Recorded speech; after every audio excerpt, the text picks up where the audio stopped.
Person. Person কয়টি? তিনটি। এটা হচ্ছে ফার্স্ট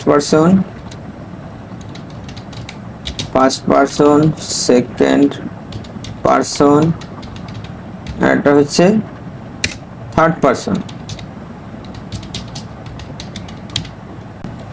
ফার্স্ট পার্সন হচ্ছে কি আই, এই আই হচ্ছে ফার্স্ট পার্সন এবং এর প্লুরাল হচ্ছে উই। আই এবং we first person, second person হচ্ছে ইউ। দেখো ইউ সিঙ্গুলার এবং ইউ প্লুরাল। তাহলে ফার্স্ট পার্সন আমরা জানলাম কি আই এবং উই, সেকেন্ড পার্সন ইউ। এখন থার্ড পার্সন হচ্ছে বাকি সব, আমি, আমরা, তুমি, তোমরা ছাড়া যত কিছু আছে পৃথিবীতে সব থার্ড পার্সন। যেমন he, she, they, tiger, Shimu,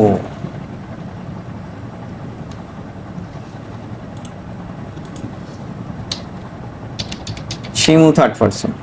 দেখছো, কামাল থার্ড পার্সন,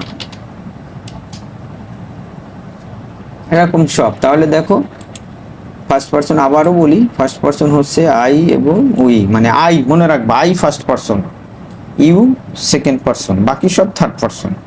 তাহলে Shimu third person, Kamal third person, he third person, they third person. এখন এগুলোর প্লুরাল নাম্বারও থার্ড পার্সন, আর আই এর plural number first person we, you এর প্লুরাল নাম্বারও second person, you second person. ব্যাস, এখন আমরা আবার ব্যাকে যাই।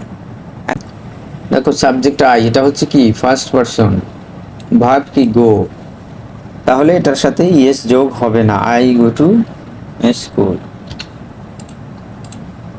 এখন দেখো সে স্কুলে যায়, এই হি কি, ই হচ্ছে থার্ড পার্সন, আমরা বলছি আই এবং ইউ ছাড়া বাকি সব থার্ড পার্সন এবং কি সিঙ্গুলার নাম্বার হি, এই জন্য গো এর সাথে ইয়েস যোগ হয়েছে। কারণ কি, আর একটা মনে রাখবা, প্রেজেন্ট ইনডিফিনিট টেন্স, অন্য কোথাও না। যদি প্রেজেন্ট ইনডিফিনিট টেন্স হয় সেগুলো ক্ষেত্রে ভার্বের সাথে এস বা ইয়েস যোগ হয়। কিন্তু হি এর জায়গায় যদি এখানে সাবজেক্ট দে হতো, দে,